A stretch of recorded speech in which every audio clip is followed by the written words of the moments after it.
for allowing me to be a part of the event here this evening and the entire weekend. We launched Pittsburgh Red 4 years ago with the help of the Delta Foundation and some others, and I would have never imagined that we would have been as successful as we've been in such a short period of time, and I want to thank all those involved in that success, from the Delta Foundation on down. When you drive through downtown, as I did to get here this evening, you see the Highmark spire that is red. You see the top of the Gulf Tower, which is red. The BNY Mellon sign has changed its lettering to red, and Bakery Square also is participating. And I think that's really exciting for all of us, because today and this weekend is about getting tested, about being aware of your status, about encouraging others to get involved and to get tested. When you look at the statistics,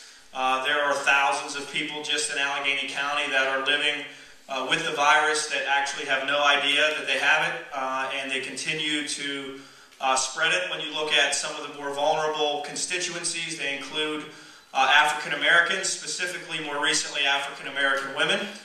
When you look at those affected by age, it's trending to be those that are under the age of 30, all vulnerable constituencies that are contracting the disease and spreading it more quickly than other demographics. And so it's important that people know that and understand that and talk about that and raise awareness about that. And that's really what this weekend allows us to do, and what we continue to try to do. And so I want to thank all of you for what you've done here this evening, what you'll continue to do, and you should know that we're going to continue to do everything we can in the mayor's office through Jim Shepard. I don't know if any of you know Jim. There he is. Give a wave. Jim Shepard is our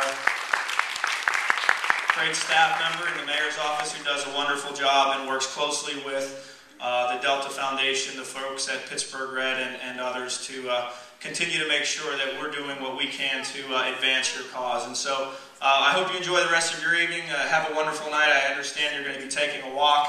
I'm going to try to walk for a little bit. I don't know if I'll make it the whole night, but it's a beautiful night in Pittsburgh. Enjoy it. And you're out here for good reason, and we thank you for spending your time with us tonight. Thanks, everybody.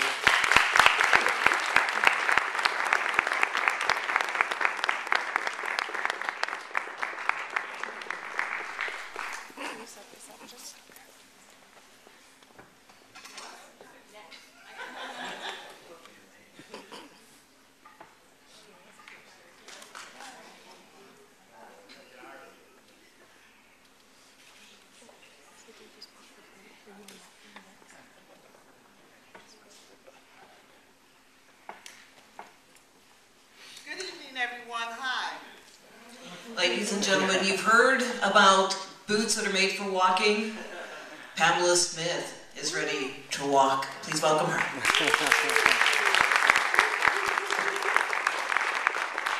Thank you. Good evening, everyone. Once again, my name is Pamela Smith. I am someone that's living with HIV.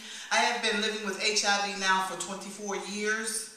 And so, I'm standing before you because I am putting a face on this disease. And so anytime and everywhere I speak, I always tell people I know I look good. I don't need y'all to tell me. But needless to say, like the mayor said when he was talking earlier, as far as the African American community, HIV and AIDS is affecting African American women. We are one of the fastest populations that's also contracting this virus and dying from it. And through the grace of God, like I said, I've been positive for 24 years. I work for the Pittsburgh AIDS Task Force. I do a program called Girlfriends, and it's a health education program where I go out into the community and educate women about HIV, STDs, and domestic violence. To give a little more personal story about myself, like I said, 24 years. I've been on medication now for like the last 15 years. Personally, I take like 6 pills a day. That's not including like vitamins and stuff like that. I have a normal diet just like everybody else. I just really been blessed living with this virus. The virus is not taking control of me. I have control of it.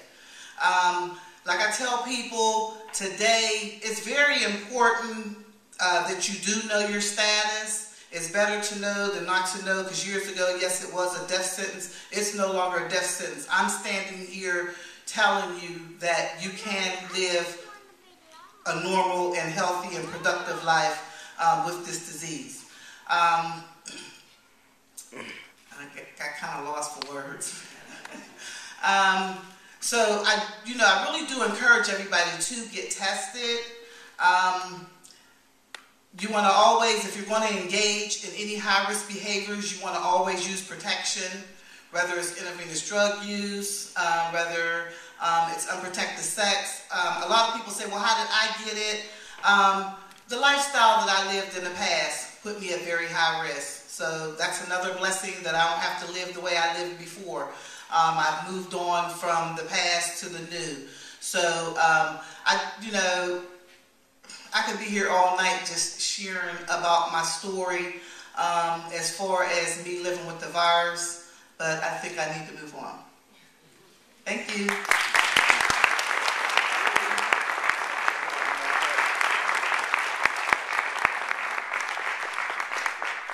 Well, Pamela is going to be marching with you, so if you want to go over and introduce yourself and get to know her a little bit better, I'm sure she would love to get to know more of you and tell you a little bit more about her story. But we have a march that we're going to get to, so I want to bring one other person up here, and that is Branden Mikal Dudek of Persad, please.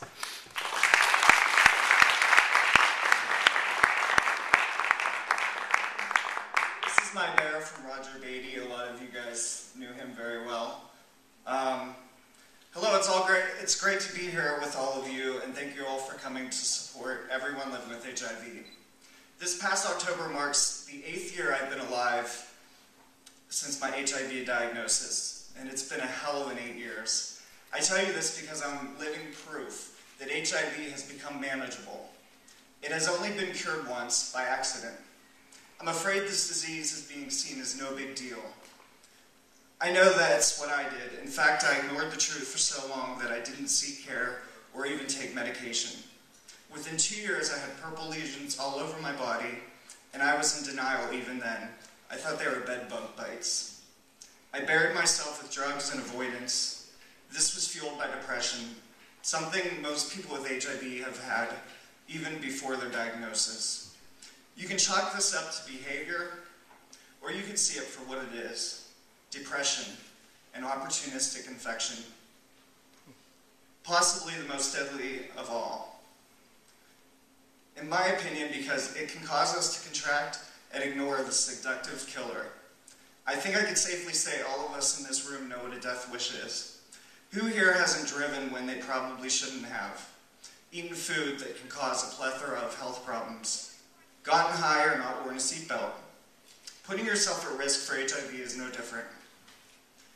I did all of these things, betting that I could end it all. But I was the lucky one. I had a steady stream of people, of very significant people, all of whom made an indelible mark on me. The St. James Infirmary for Sex Workers in San Francisco, where I was diagnosed, with whom I trusted, because they met me where I was and cared about me and not how I made money. After a diagnosis, I was given a place to live, a support network, and most importantly, a mentor. Her name was Tueri, and she was the social worker that took me in. She was as nice and helpful as everybody else, but she was someone I could relate to because she had been an addict. And no matter how lost and hopeless I felt, I could just look at this woman. I could just look at her and know, not think, but believe that I could too. She was the living example of recovery and growth. I graduated on time from that program at Larkin Street Youth Services. With their help, I had gotten on SSI and into affordable housing. I even got into the HIV clinic at UCSF. Unfortunately, the cancer had taken over before my first appointment, and I went to the emergency room with horrible stomach cramps caused by a type of dysentery. I was immediately admitted and surrounded by a room full of physicians, all marveling at the progress of the Kaposi sarcoma and my extreme denial.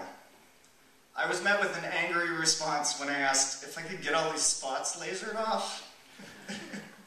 He said, "You'll be dead within a year. right now. We're not talking about scars. The heart therapy didn't work though, probably because of the chemotherapy. Here I was, a 25-year-old who was used to walking 5 miles a day, and I could barely walk 5 feet to the toilet, and then I was barely able to pull myself off of it. Let me tell you, if I could have gotten high at that point, I'd be dead right now. Paul Birnbaum, my pulmonologist, struggled with me to help me through this terrible time. He would come in after his long shifts on his days off to make sure I was sitting up.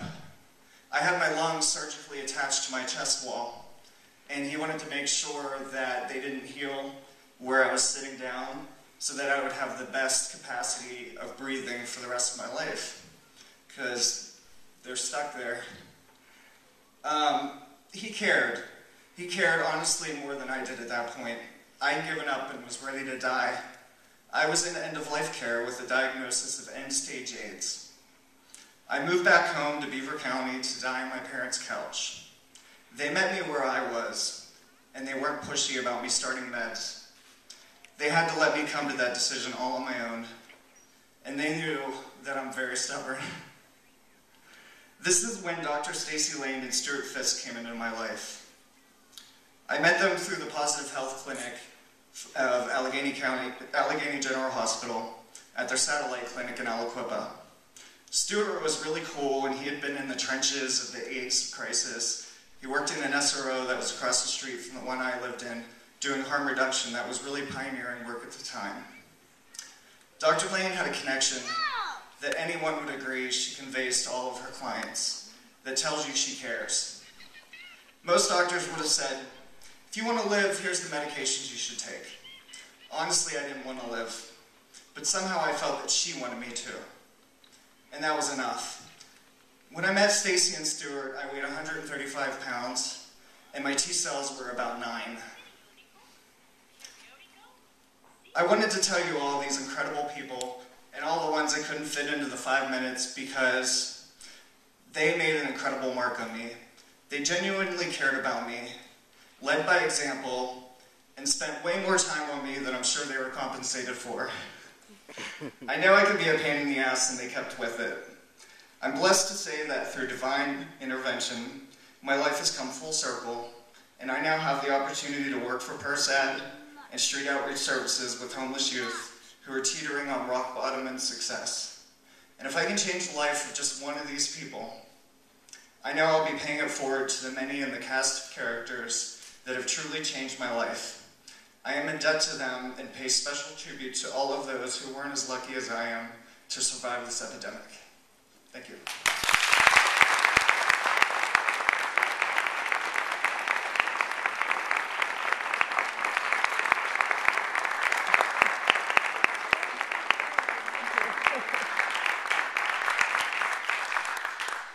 You know, you can say that AIDS, the cure for AIDS, is about medicine or it's about science, but ultimately it's about people.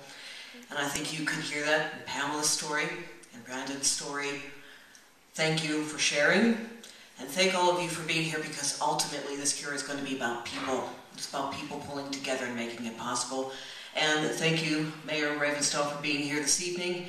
We have a march to get to, don't we? Let's get going.